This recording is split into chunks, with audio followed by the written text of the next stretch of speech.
صلی ونسلم علی رسولہ الکریم اما بعد فاعوذ باللہ من الشیطان الرجیم بسم اللہ الرحمن الرحیم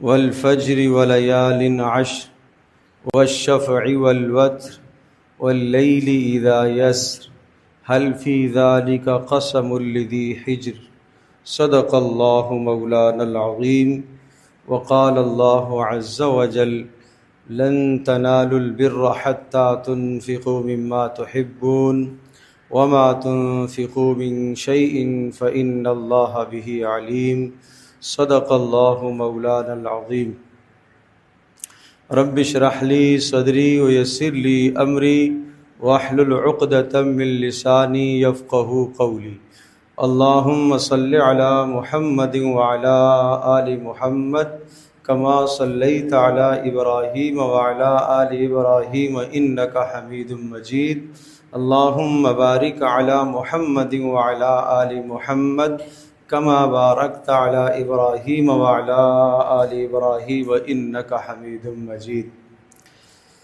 گزشتہ جمعے میں قربانی کے اہم مسائل آپ کے سامنے ذکر کیے گئے تھے اور تقریباً قربانی سے متعلقہ ضروری اور اہم مسائل کا بیان آپ حضرات سماعت فرما چکے ہیں۔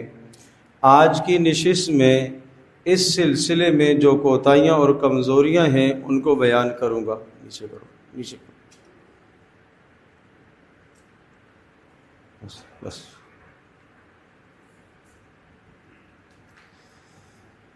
آج کی نشست میں اس سلسلے کی جو کوتاہیاں اور کمزوریاں ہیں ان کو انشاءاللہ بیان کیا جائے گا اور ہم کوشش کریں کہ ان کوتاہیوں سے اور کمزوریوں سے ہم اپنے آپ کو بچا لیں۔ سب سے پہلی بات تو یہ ذہن نشین فرما لیجئے کہ یہ ذی الحجہ کا جو ابتدائی عشرہ ہے اس کی اللہ کے یہاں بڑی قدر و منزلت ہے اور اس عشرے کی بڑی اہمیت ہے، اور اس عشرے کا ایک ایک دن اللہ کے یہاں بہت قیمتی ہے اور ایک ایک رات اللہ کے یہاں بہت قیمتی ہے۔ بس اتنی بات ذہن نشین فرما لیجئے کہ پیارے رسول صلی اللہ تعالیٰ علیہ وسلم نے بتلایا کہ ذی الحجہ کے ایک دن کا روزہ اگر کوئی رکھے گا تو ایک سال کے روزوں کا ثواب پائے گا، اور اگر ذی الحجہ کی ایک رات کا کوئی قیام کرے گا تو وہ لیلۃ القدر کے قیام کا ثواب پائے گا۔ آپ اندازہ کیجئے کہ ایک روزہ رکھ کر 360 روزوں کا ثواب حاصل کرنا یہ کتنی بڑی غنیمت ہے، اور یہ غنیمت اور یہ فائدہ صرف ان دنوں کے اندر ہے۔ عشرہ ذی الحجہ کے 9 دنوں میں ہے، اس کے بعد یہ فائدہ حاصل نہیں ہو سکتا، یہ فضیلت پورے سال نہیں ہو سکتی۔ تو پہلی درخواست تو یہ ہے، یقیناً موسم بہت گرم ہے، گرمی کی شدت ہے، زیادہ نہ صحیح تو کم از کم 3 روزے تو اس عشرے کے ضرور ہم رکھ لیں۔ پیر کا روزہ، جمعرات کا روزہ، یوم عرفہ کا روزہ، 3 روزوں کا تو لازمی اہتمام کر لیں، اور اگر یہ 3 بھی نہ ہو سکیں تو پھر یوم عرفہ کا روزہ مت چھوڑیے گا، 9 ذی الحجہ کا روزہ کسی بھی صورت میں مت چھوڑیے گا، اس لیے کہ 9 ذی الحجہ کے روزے کا ثواب یہ بتایا پیارے رسول صلی اللہ تعالیٰ علیہ وسلم نے فرمایا انی احتسب علی اللہ ان یکفر السنۃ التی قبلہ والسنۃ التی بعدہ، مجھے اللہ تبارک تعالیٰ کی ذات سے امید ہے کہ یوم عرفہ 9 ذی الحجہ کا روزہ رکھنے کی وجہ سے 1 سال گزشتہ گناہ معاف ہو جائیں گے اور 1 سال آئندہ کے گناہ معاف ہو جائیں گے۔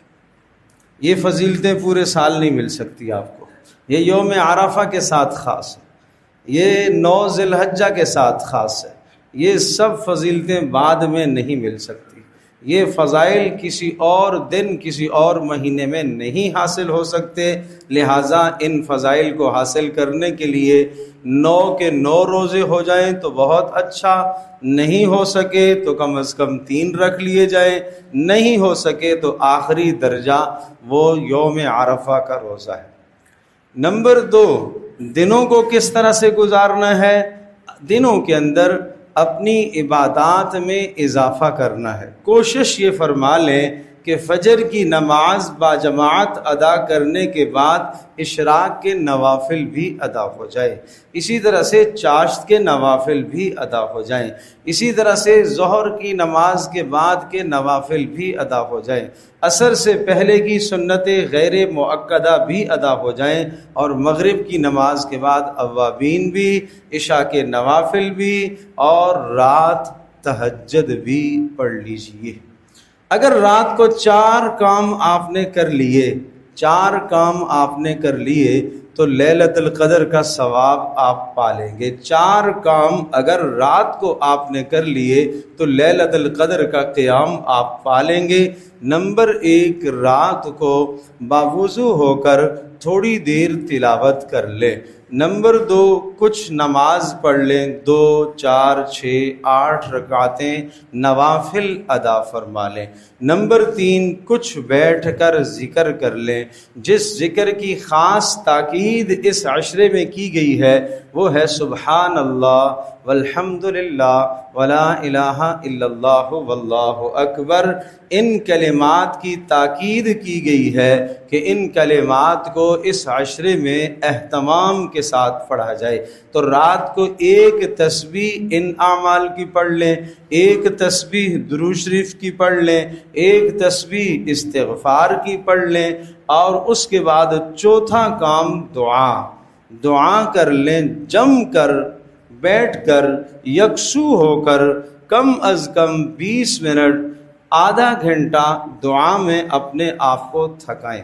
یہ 4 کام ہر رات کو کرنے کے ہیں، اس عشرے کی ہر رات کو یہ 4 کام کرنے ہیں۔ کیا عرض کیا؟ کچھ تلاوت کرنی ہے، کچھ نماز ادا کرنی ہے، کچھ ذکر و اذکار کرنے ہیں، اور اس کے بعد دعا کرنی ہے۔ یہ 4 کام رات کے، مگر اس کے ساتھ ساتھ عشاء کی نماز اور فجر کی نماز دونوں کی دونوں باجماعت ادا ہوں گی تو لیلۃ القدر کے قیام کا ثواب ملے گا۔ اگر یہ دونوں نمازیں یا دونوں میں سے کوئی ایک نماز کی جماعت رہ گئی تو پھر لیلۃ القدر کا ثواب حاصل نہیں ہوگا۔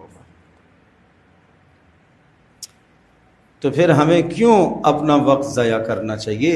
پھر ہم کیوں اپنا وقت فضول میں صرف کریں؟ پھر ہم کیوں اپنا وقت راتوں کو منڈیوں کی نظر کر دیں؟ میرے پیارے، میرے دوست، میرے جوان، ساری کی ساری راتیں یہ منڈیوں کی نظر ہو جاتی ہیں۔ خریدنا کچھ بھی نہیں ہے، دیکھنے جانا ہے، گھومنے جانا ہے، منڈی میں گھوم کے آتے ہیں، دیکھنے جانا ہے۔ کیوں دیکھنے جانا ہے؟ فرض ہے، واجب ہے، سنت ہے، مستحب ہے؟ نہیں۔ جب آپ نے خریدنا نہیں ہے تو کیوں جا رہے ہیں؟ وہاں جا کے اپنا وقت کیوں صرف کر رہے ہیں؟ یہ وقت اگر رات کی تنہائی میں اللہ کے سامنے گزر جائے اور اللہ تبارک تعالیٰ کی بندگی اور عبادت میں صرف ہو جائے تو یہ کتنی بڑی سعادت کی بات ہے۔ اس لیے اس عشرے کو ہلکا نہ سمجھیں، اس عشرے میں کوتاہی نہ کریں۔ تو میں یہ عرض کر رہا تھا کہ اس مبارک عشرے میں جو کوتاہیاں کی جاتی ہیں، آج ان کوتاہیوں کی میں نشاندہی کر رہا ہوں۔ ایک نشاندہی تو یہ ہو گئی کہ اس عشرہ ذی الحجہ کو ہم عام دنوں کی طرح گزار دیتے ہیں بغیر کسی اہتمام کے، جبکہ اس عشرے کو اہتمام کے ساتھ عبادت میں صرف کرنا چاہیے، لگانا چاہیے، اس کو ویسے نہیں گزارنا چاہیے۔ دوسری کوتاہی وہ یہ ہے کہ قربانی کے سلسلے میں ہم لوگ یہ کہتے ہیں یا یہ تصور جمع ہوا ہے کہ قربانی گھر کے ہر فرد پر نہیں ہے بلکہ ایک کر لے تو سب کی جانب سے ہو جاتی ہے، یہ کوتاہی ہے، یہ آپ کی ہماری غلطی ہے۔ قربانی جس آدمی کا نصاب پورا ہے، گھر کے 4 آدمی ہیں، چاروں صاحب نصاب ہیں، تو ہر ایک پر علیحدہ علیحدہ قربانی واجب ہے، اور جو آدمی وسعت کے باوجود بھی قربانی نہیں کرے گا، صاحب نصاب ہونے کے باوجود بھی قربانی نہیں کرے گا، تو پیارے رسول صلی اللہ تعالی علیہ وسلم نے ارشاد فرمایا، من کان لہ سعۃ، جو آدمی صاحب استطاعت ہو اور فلم یضحی، اور وہ قربانی نہیں کرتا، تو پھر لا یقربن مصلانا، وہ ہماری عیدگاہ میں نہ آئے، وہ ہماری عیدگاہ میں نہ آئے۔ یہ ایسا ہی ہے جیسے کوئی باپ اپنے بیٹے سے کہتا ہے کہ نکل جاؤ میرے گھر سے، خبردار نہیں آنا ادھر تم نے۔ یہ کتنی ناراضگی ہے، یہ کتنی ناراضگی ہے پیارے رسول صلی اللہ تعالی علیہ وسلم کی جانب سے، نکل جاؤ، نہیں آنا ہماری عیدگاہ میں، کہ تم استطاعت ہونے کے باوجود بھی قربانی نہیں کر رہے ہو۔ تو اس لیے صاحب استطاعت پر قربانی واجب ہے، اور اس قربانی کا انتظام و اہتمام کرے، اور اس کی تفصیل ہم گزشتہ عرض کر چکے ہیں کہ جس شخص کے پاس ضرورت سے زائد اتنا مال اور سرمایہ ہو جس سے 52.5 تولہ چاندی خریدی جا سکتی ہے، تقریباً 1,74,500 روپے، یہ آج کل کی اس سے آگے پیچھے کی قیمت، اتنا مال اگر کسی کے پاس موجود ہے، اتنا خرچ، اتنی کیش نقدی کسی کے پاس موجود ہے، اور عید کے 3 دنوں میں اس کے پاس یہ مال ہے، تو اس پر قربانی واجب ہے۔ اس میں بہت تفصیل سے میں عرض کر چکا ہوں کہ گھروں کے اندر خواتین جن کے پاس مال موجود ہے، کیا مال ہے؟ گھر میں کپڑے رکھے ہوئے ہیں، انسلے کپڑے، یا اسی طرح سے کچھ تھوڑا بہت زیورات ہے، چاہے وہ سونا ہو یا چاہے آرٹیفیشل کوئی زیورات رکھے ہوئے ہیں، جو ضرورت سے زائد مال ہے، اس سب کی مالیت اگر 52.5 تولہ چاندی کو پہنچ جاتی ہے تو اس خاتون پر بھی قربانی واجب ہے۔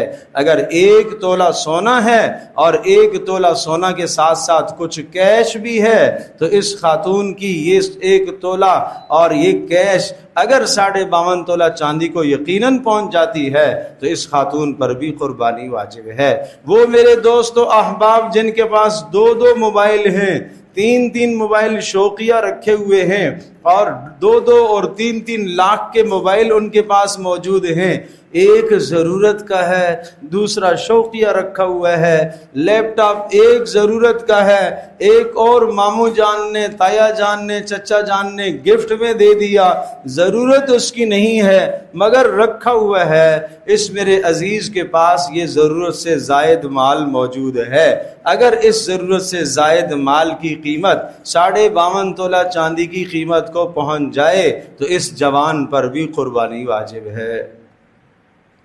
تو ہر آدمی اپنے مال کا حساب کر لے، کہیں ایسا نہ ہو کہ قربانی واجب ہو اور وہ واجب ہم سے چھوٹ جائے۔ ہر آدمی اپنا احتساب کر لے، اس سلسلے میں کوتاہی نہیں کرنی چاہیے۔ تیسری کوتاہی اس سلسلے میں ہمارے یہاں یہ ہوتی ہے کہ قربانی پر اعتراض کیا جاتا ہے کہ اتنے زیادہ جانور ذبح کرنے کی ضرورت بلا کیا ہے؟ گھر کی 6 قربانیاں آپ نے کیوں کی؟ 1 قربانی کر کے باقی سارا کا سارا مال کسی جناب لڑکی جس کی شادی ہونے والی ہے، وہ یتیم ہے، اور اس کے جہیز میں خرچ کر دیتے، کسی بیوہ کی ضرورت پوری کر لیتے، اور کوئی کام کر لیتے۔ بات یہ ہے، اچھی طرح سے ذہن نشین فرما لیجئے، بیوہ کی مدد کرنا ثواب ہے، یتیم بچی کی مدد کرنا ثواب ہے، یتیم لڑکے کی فیس کا انتظام کرنا ثواب ہے، اسی طرح سے غریب آدمی کی بیماری اور علاج معالجے میں رقم کا صرف کرنا بہت بڑا ثواب ہے، مگر قربانی ایک عبادت ہے۔ قربانی ایک عبادت ہے، قربانی ایک عبادت ہے، یہ عبادت نہیں چھوٹے گی، یہ آپ کے ذمے رہے گی۔ اس کے بعد جو رقم آپ کے پاس موجود ہے وہ آپ ان مصارف میں لگائیے۔ اگر عید والے دن قربانی کے 3 ایام میں آپ کے پاس وافر مقدار میں رقم آ گئی ہے اور آپ یہ چاہ رہے ہیں کہ اس رقم کو میں اللہ کی راہ میں خرچ کروں، تو بہتر یہ ہے کہ قربانی کریں بجائے اس کے کہ کسی اور اچھے مصرف میں لگائیں۔ ان دنوں میں قربانی کرنا سب سے افضل ہے۔ پیارے رسول صلی اللہ علیہ وسلم نے ارشاد فرمایا کہ ان قربانی کے 3 ایام میں اللہ کے نزدیک جانور کا خون بہانا سب سے زیادہ پسندیدہ عمل ہے۔ اب اس پر میں ایک بات آپ کو سناتا ہوں۔ پیارے رسول صلی اللہ تعالی علیہ وسلم نے قربانیاں فرمائی، آپ نے ہر سال قربانی فرمائی ہے۔ پیارے رسول صلی اللہ تعالی علیہ وسلم نے حج کے موقع پر جو قربانیاں آپ نے فرمائی ہے، 1 نہیں، 2 نہیں، 3 نہیں، آپ نے 63 اونٹ ذبح فرمائے۔ 60 اور 3 63 اونٹ آپ نے اپنے مبارک ہاتھوں سے ذبح فرمائے، اور باقی کہا جاتا ہے کہ حضرت علی رضی اللہ تعالی عنہ نے ذبح کیے تھے۔ کل آپ نے 100 اونٹ منگوائے تھے۔ کس کے لیے؟ قربانی کے لیے۔ اب آپ اندازہ کریں کہ 1 اونٹ میں 7 قربانیاں ہوتی ہیں، تو اگر 63 اور 7 آپ ضرب دیں گے تو 441 قربانیاں بنتی ہیں۔ سوچو تو صحیح، پیارے رسول صلی اللہ تعالی علیہ وسلم نے 441 قربانیاں کیوں کی؟ یہ آپ نے پیغام دیا ہے، مالداروں کو یہ پیغام دیا ہے، اغنیاء کو رسول اللہ صلی اللہ تعالی علیہ وسلم نے یہ سبق دیا ہے، یہ تعلیم دی ہے کہ اگر تمہارے پاس وسعت ہے، پیسہ ہے، مال ہے، دولت ہے، خوب قربانیاں کرو، خوب قربانی کر کے اللہ کی راہ میں یہ خون بہاؤ۔ اور فرمایا کہ جانور کے جسم پر جتنے بال ہیں اتنی تمہیں نیکیاں ملیں گی، اتنی نیکیاں ملیں گی۔ اس لیے زیادہ سے زیادہ قربانی کرنے کا حکم ہے۔ اور چونکہ عید والا دن جو ہوتا ہے وہ اللہ پاک کی جانب سے ضیافت کا دن ہے۔ آپ کو معلوم ہے کہ 9 ذی الحجہ یوم عرفہ ہے، اس دن روزہ رکھنے کا ثواب 1 سال گزشتہ کے گناہ معاف اور 1 سال آئندہ کے گناہ معاف۔ مگر 10 ذی الحجہ عید کے دن اگر کوئی روزہ رکھتا ہے تو گناہ کبیرہ ہے۔ یہ کیا بات ہوئی؟ 1 دن پہلے روزہ رکھا تو اتنا ثواب، اور 10 ذی الحجہ کو روزہ رکھے گا تو گناہ ہے۔ کیوں؟ اس لیے کہ یہ اللہ تبارک تعالیٰ کی جانب سے ضیافت ہے، مہمان نوازی ہے۔ اللہ میزبان ہے تمہارا، اور اس میزبانی میں اللہ نے کیا اکرام کرنا ہے؟ حکم ہے کہ قربانیاں کرو اور خود بھی کھاؤ اور دوسروں کو بھی کھلاؤ۔ قربانیاں کرو اور اللہ کی طرف سے ضیافت کا دن ہے، اس گوشت کو خود بھی کھاؤ اور دوسروں کو بھی کھلاؤ۔ اللہ کی ضیافت کو عام کرو، اللہ کی مہمان نوازی کو تم لوگ عام کرو، یہ حکم ہے۔ اور پھر آپ جانتے ہیں جتنی زیادہ قربانیاں ہوں گی، ان قربانیوں کا سماج پر، معاشرے پر کتنا بہترین اثر پڑتا ہے۔ قرآن کریم کے اندر ارشاد فرمایا وَالْبُدْنَ جَعَلْنَاهَا لَكُمْ مِنْ شَعَائِرِ اللَّهِ لَكُمْ فِيهَا خَيْرٌ۔ یہ قربانیوں کے جانور یہ اللہ کی قدرت کی نشانیاں ہیں۔ لَكُمْ فِيهَا خَيْرٌ، ان جانوروں میں تمہارے لیے خیر ہے، ان جانوروں میں تمہارے لیے نفع ہیں، ان جانوروں میں تمہارے لیے دنیا کے منافع ہیں۔ اب آپ اندازہ کیجئے کہ اس قربانی کے ایک عمل سے جو سال میں 3 دن کیا جاتا ہے، 1 مرتبہ یہ عمل ہوتا ہے، مگر اس سے مسلمانوں کی معیشت کتنی مستحکم ہوتی ہے۔ اس لیے کہ پورا سال جو آدمی جانوروں کو اپنے باڑے میں پالتا ہے بیچنے کے لیے، اس کی معیشت مستحکم ہوئی۔ پھر ان جانوروں کی دیکھ بھال کرنے کے لیے جتنے ملازم ہیں ان کے روزگار کا مسئلہ وہ لگا ہوا ہے۔ پھر اسی طرح سے جب قربانی کا وقت قریب آیا، ان جانوروں کو ایک شہر سے دوسرے شہر میں منتقل کرنے کے لیے گاڑیوں کی ضرورت اور گاڑیوں والوں کا کاروبار لگا۔ پھر اس میں کتنا زیادہ فیول ڈلا، پیٹرول ڈیزل خرچ ہوا، وہ ایک معیشت مستحکم ہوئی۔ اور پھر اسی طرح سے جو ذبح کرنے کے آلات ہیں وہ خریدے جاتے ہیں، فروخت کیے جاتے ہیں، ایک بڑی تعداد کے اندر اس ذریعے سے معیشت لوگوں کی مستحکم ہوئی۔ پھر اسی طرح سے جو چارہ سال میں اگاتے ہیں ان کی معیشت مستحکم، پھر جو چارے کو فروخت کرنے کے لیے منڈیوں میں لے کے آتے ہیں، پھر وہ لوگ جو منڈیوں کے اندر جانوروں کو کھڑا کرتے ہیں اس کے پیسے، پھر آگے دیکھیے کٹائی کے، کاٹنے کے، ذبح کرنے کے، پھر اس سلسلے میں ٹوکریاں، اس سلسلے میں چٹائیاں، ارے قربانیوں کے کتنے لوازمات ہیں، کتنے لوازمات ہیں۔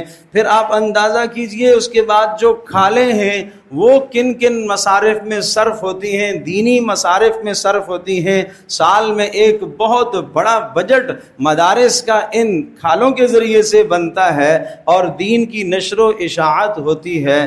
تو غرض یہ قرآن کہتا ہے اس میں تو تمہارے لیے منافع ہی منافع ہے، تو ایمان لانا پڑے گا کہ اس میں واقعتاً منافع، دنیا کے منافع بھی ہیں، اخروی منافع بھی ہیں، دنیا کے منافع بھی ہیں، اخروی منافع بھی ہیں۔ پھر یہ شعائر اللہ ہیں، یہ اللہ کی قدرت کی نشانیاں ہیں۔ جب یہ اللہ کی قدرت کی نشانیاں ہیں تو آپ دیکھیے پورا سال جانور کتنے اس موقع پر کٹتے ہیں، کروڑوں کی تعداد میں جانور ذبح ہوتے ہیں، اگلے سال اتنی تعداد میں اور موجود ہوتے ہیں۔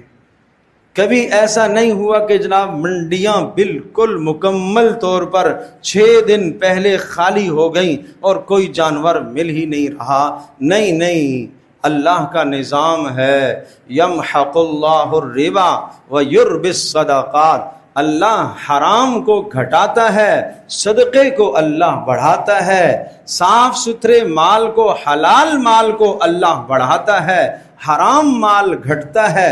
آپ دیکھیں حرام جانوروں کے بچے بھی زیادہ پیدا ہوتے ہیں مگر تعداد میں پھر بھی وہ کم ہیں، حلال جانوروں کے بچے بھی کم پیدا ہوتے ہیں مگر تعداد میں یہ زیادہ ہیں۔ کیوں؟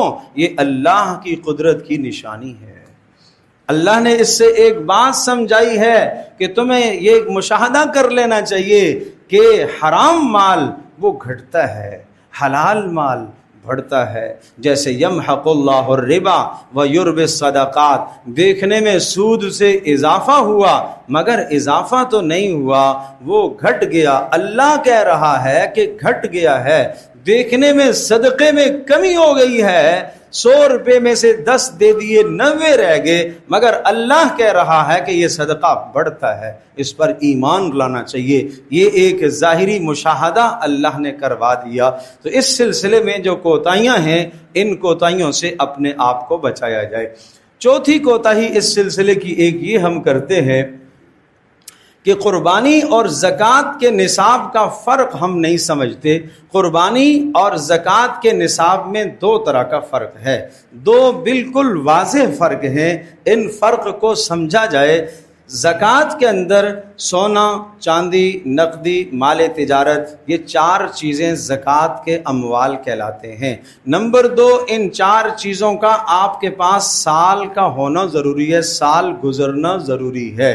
اب دیکھیے قربانی کا جو نصاب ہے اس میں کیا ہے، 4 چیزیں یہ ہیں، ایک 5ویں چیز وہ کیا، ضرورت سے زائد سامان اگر آپ کے پاس گھر میں موجود ہے اور اس کی مالیت 52.5 تولہ چاندی کی قیمت کو پہنچ جاتی ہے، اس پر قربانی واجب ہے، زکوٰۃ واجب بولو نہیں بولو، زکوٰۃ واجب نہیں ہے۔ کیوں؟ زکوٰۃ کے لیے 4 مال میں نے بتائے ہیں۔ ایک آدمی کے گھر میں ضرورت سے زائد بڑا سامان ہے، سمجھ لو کہ جناب 20 لاکھ کا پڑا ہوا ہے، ضرورت سے زائد، زکوٰۃ اس پر نہیں واجب ہوگی، نہیں واجب ہوگی۔ کیوں؟ زکوٰۃ کے لیے مال نامی شرط ہے، مال نامی جس مال میں بڑھوتری ہو رہی ہو، جو بڑھ رہا ہو، وہ جو رکھا ہے اسٹوروں کے اندر وہ نہیں بڑھتا، وہ تو دن دن اس کی ویلیو نیچے ہی جا رہی ہے۔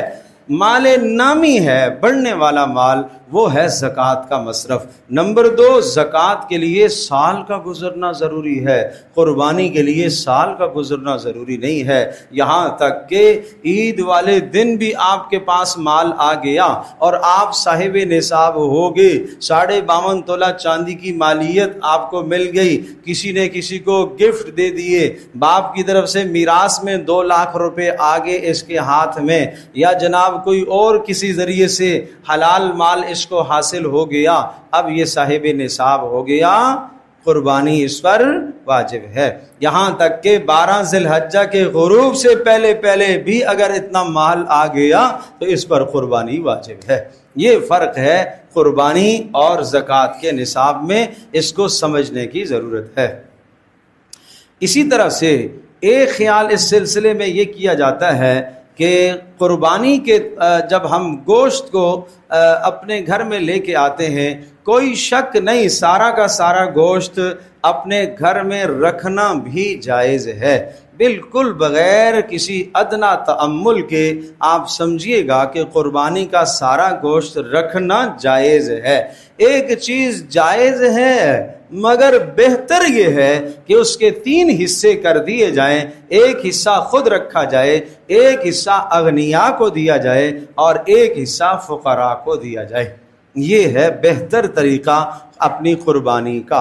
ہاں اگر اس ایک قربانی کے بعد آپ کے پاس زیادہ قربانیاں ہیں اور ان کو آپ کسی ایسے پسماندہ علاقوں میں بھیج دیتے ہیں، وہاں سارا کا سارا گوشت غربا میں بٹ جائے تو کوئی حرج نہیں ہے، مگر آپ اپنے گھر میں بھی ایک قربانی ضرور رکھیں اور اس کا گوشت از خود بھی کھائیں اور اپنے اغنیاء دوست و احباب کو بھی دیں اور فقراء کو بھی دیں۔ کیوں؟ گو کہ آپ پورا سال کھاتے ہیں، گو کہ آپ روزانہ کھاتے ہیں، مگر پھر بھی قربانی کا گوشت کیوں؟ اس لیے کہ اللہ کی طرف سے کیا ہے، یہ بولو، بھول گئے، ضیافت کا دن ہے۔ اللہ کی طرف سے کیا ہے؟ ضیافت کا دن ہے، مہمان نوازی ہے۔ اللہ تبارک تعالیٰ آپ کا میزبان ہے، آپ اللہ کے مہمان ہو۔ مہمان کے گھر میں کچھ نہ کچھ کیا کرنا چاہیے؟ کھا لینا چاہیے۔ طبیعت نہیں ہے تو جب بھی مہمان کو خوش کرنے کے لیے کھا لینا چاہیے، کھا لینا چاہیے، 2 لقمے لے لینے چاہیے۔ اچھا یہ گوشت کی ایک بوٹی، ایک ٹکڑا کھانے سے اللہ خوش ہوگا؟ میں کھاؤں گا۔ اچھا یہ پیارے پیغمبر صلی اللہ تعالیٰ علیہ وسلم کی سنت ہے، آپ نے قربانی کا گوشت خود تناول فرمایا اور کھایا؟ ہاں کھایا، یہ رسول اللہ کی سنت ہے، بس میں یہ ادا کروں گا، اس سے اللہ خوش ہوگا؟ جی اللہ خوش ہو، بس میں یہ کام کروں۔ یہ ہے ایمانداری کی بات، یہ ہے تقوی کی بات، یہ ہے پرہیزگاری کی بات کہ اللہ خوش ہو رہا ہے، مجھے یہ کام کرنا ہے، اللہ کے نبی کی سنت ہے، مجھے یہ کام کرنا ہے، میرا جی نہ چاہے، میرا مزاج نہ چاہے، مگر اللہ کی خوشنودی ہے، اللہ کی رضا ہے، پیارے پیغمبر صلی اللہ علیہ وسلم کی سنت ہے، مجھے یہ کام کرنا ہے۔ ایک کوتاہی اس سلسلے میں جانوروں کی نمائش کرنا نہیں پیارو، نمائش نہیں، جانور کی نمائش کرنے سے قربانی کی روح تباہ ہو جاتی ہے، قربانی کی روح مر جاتی ہے۔ کتنے کا خریدا جی؟ اتنے لاکھ کا لے کر آیا، اتنے لاکھ کا لے کر آیا۔ کیا ضرورت ہے اس چرچے کے کرنے کی؟ کیا ضرورت ہے ان جانوروں کی تصویریں نکال کل فیس بک اسٹیٹس پر اور واٹس ایپ پر اور سب کو شیئر کرنے کی؟ کیا ضرورت ہے میرے پیارو؟ کس لیے کیا؟ اس اللہ کے لیے کیا۔ کس لیے کیا؟ اللہ کے لیے کیا۔ تو پھر کسی کو بتانے کی کیا ضرورت ہے؟ پھر اس کی نمائش کرنے کی کیا ضرورت ہے؟ پھر گھر کے باہر اس طرح سے باندھنا تاکہ سارا مجمع آ کے دیکھے، ارے کیوں ایسا کر رہے ہو؟ نمبر 1 قربانی کی روح تباہ کر دی، قربانی کی روح تباہ کر دی۔ نمبر 2، بڑا بدترین اپنا نقصان ذاتی نقصان کر رہے ہو۔ اگر آپ صاحب مال ہو، کیوں لوگوں کی نظر بد کا شکار بن رہے ہو؟ کیوں نظر بد کا شکار بن رہے ہو؟ کل جب کاروبار کو نظر لگی، آپ کے مال کو نظر لگی اور جناب آپ کاروباری اعتبار سے کمزور پڑ گئے، تو پھر شیطان تمہیں وسوسے ڈالے گا، کسی نے جادو کر دیا، فلاں نے یہ کر دیا، فلاں نے یہ کر دیا۔ یہ نہیں سمجھے جو گزشتہ سال کیا کیا تھا، نمائش کرائی تھی آپ نے اپنے جانور کی، یہ اس کا نقصان ہوا ہے، یہ اس سے نظر لگی ہے، اس سے نظر بد کے اثرات مال پر پڑے ہیں، گھر پر پڑے ہیں، گھر کی تباہی ہوئی ہے، مال کی تباہی ہوئی ہے۔ کیا ضرورت ہے پھیلانے کی؟ اپنے سرمایہ کو اللہ کے لیے کرو، اللہ کے لیے۔ قل ان صلاتی و نسکی و محیای و مماتی للہ رب العالمین، اے پیغمبر صلی اللہ تعالی علیہ وسلم آپ اعلان فرما دیجئے، میری نمازیں، میری نمازیں اور میری قربانیاں، صرف قربانیاں نہیں، میرا جینا اور میرا مرنا سب اللہ کے لیے ہے، لا شریک لہ، اس میں اللہ کے ساتھ کسی کو شریک نہیں ٹھہراتا۔ میری قربانی اللہ کے لیے ہے، میری نماز اللہ کے لیے ہے، اور میرا یہ عمل اللہ کے لیے ہے۔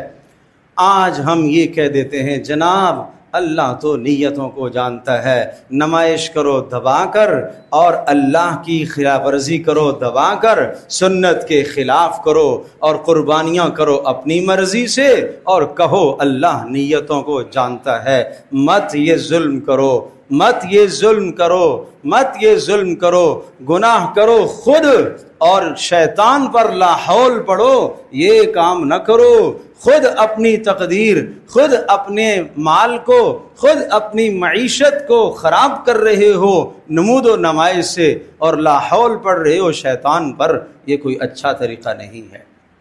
نمود و نمائش سے اپنے آپ کو بچاؤ۔ اور جانور جب آپ کے پاس کھڑا ہے، جتنے دن کھڑا ہے، تو یہ شعائر اللہ ہے۔ شعائر اللہ، اللہ کی قدرت کی نشانی۔ مسجد شعائر اللہ ہے، پتہ ہے نا؟ قرآن شعائر اللہ ہے، بیت اللہ شعائر اللہ ہے، صفا مروہ شعائر اللہ ہے، اور قربانی کا جانور شعائر اللہ ہے۔ وَمَن يُعَظِّمْ شَعَائِرَ اللَّهِ، اور جو اللہ تبارک تعالیٰ کی نشانیوں کی تعظیم کرے گا، یہ دل کے تقوی کی بات ہے، ایسا کرنا چاہیے۔ لہٰذا قربانیوں کی تعظیم جانوروں کی یہ ہے، بر وقت ان کو چارہ کھلانا، بر وقت ان کے پانی کا انتظام کرنا، شدید گرمی ہے سائے کا انتظام کرنا، اس طرح سے اس کا خیال رکھو۔ جانوروں کو لاتیں مت مارا کرو، لات مار کر اس کو اٹھانا، اسے تنگ کرنا، اسے بچوں کے ہاتھ میں دے کر پورا ایک بچوں کا جھمگٹا اس کے پیچھے لگا دینا، اور جناب وہ لے کے اسے بھاگیں اور وہ بھدک جائے، اور جناب وہ وہاں ٹکر مارے اور ادھر کسی کی گاڑی کے شیشے توڑے، ادھر کسی کو اذیت پہنچائے۔ نہ بھائی نہ، یہ شعائر اللہ کی توہین ہے، یہ شعائر اللہ کی تعظیم کے خلاف ہے، ایسا ہرگز نہیں کرنا۔ اپنی قربانیوں سے دوسروں کو اذیت بھی مت دو، گلی میں، اپنے کنارے میں، اپنے دروازے میں اس طرح سے مت باندھو کہ دوسرے کا راستہ رک جائے، ایسا نہ کرو۔ قربانی آپ پر واجب ہے، اور مسلمانوں کو اذیت سے بچانا آپ پر فرض ہے۔ قربانی واجب ہے، مسلمان کو اذیت اور تکلیف سے بچانا آپ پر فرض ہے، اس کا خیال رکھیں۔ اسی طرح سے ایک کوتاہی، اندازے سے گوشت تقسیم کر دیا جاتا ہے، جو بہت سارے شرکا ہوتے ہیں، اندازے سے مت تقسیم کرو، پورا پورا گوشت تول کر کیا کرو، ہر شخص کے حصے میں 7واں حصہ آنا چاہیے، 7ویں سے کم گیا تو قربانی کسی کی بھی نہیں ہوگی۔ اسی طرح سے گھٹیا اور سستا جانور مت خریدو، لن تنالوا البر حتى تنفقوا مما تحبون، تم کامل نیکی نہیں پاؤ گے جب تک اپنا محبوب مال نہیں خرچ کرو گے اللہ کے راستے میں۔ اسی طرح سے جانور کی کھال اتارتے وقت کھال کو بے قیمت مت کر دو، اس میں خیال نہ کرنا، قصائی کو نہ دیکھنا، کھال کو اس نے عیب دار کر دیا اور جس سے وہ کھال اس قیمت کی نہیں گئی جس قیمت پر اسے جانا چاہیے تھا، اس سے بھی آپ کی قربانی متاثر ہوگی۔ ان کوتاہیوں سے اپنے آپ کو بچاؤ۔ اللہ پاک ہم سب کے لیے عمل کرنا آسان فرمائے۔